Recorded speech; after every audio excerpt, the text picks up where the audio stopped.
सोलापुरात उन्हाची तीव्रता वाढू लागल्यानं सर्वच ठिकाणी तापमान 35 अंश सेल्सिअस पर्यंत गेलेलं आहे। मार्च महिन्याच्या सुरुवातीलाच तापमान इतकं वाढल्यानं दुपारी रस्ते ओस पडले। सोलापूरमधल्या नागरिकांसोबत संवाद साधलाय आमचे प्रतिनिधी वासिम अत्तार यांनी।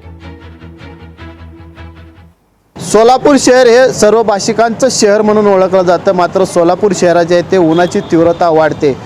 सोलापूर भाषिकांकडून जे आहे ते सोलापुरातील उन्हाळा कसा आहे या पद्धतीने आपण जाणून घेणार आहोत। काय सांगाल सोलापुरातील उन्हाळा? लई बेकार सोलापूरचा उन्हाळा। सोलापूरचा उन्हाळा म्हटलं की खूपच मोठ्या प्रमाणात त्या ठिकाणी उन्हाळा असतो। या उन्हाळ्यामुळे सर्वसामान्य नागरिक असतील, वयोवृद्ध असतील, लहान मुलं असतील यांना उन्हाळ्याचा मोठ्या प्रमाणात त्रास जो आहे तो सोलापुरात होतो। सध्या फेब्रुवारी मार्चचा महिना, सध्या मार्च आज 1 तारीख आहे। मोठ्या प्रमाणात आज उन्हाळा जाणवत आहे। आजच ही परिस्थिती आहे। येणाऱ्या काळात सोलापुरात यापेक्षा तीव्र भडका जो आहे तो उन्हाचा असेल।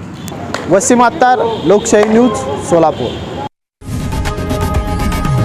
लोकशाही मराठी ऐका, पहा, जागरूक रहा।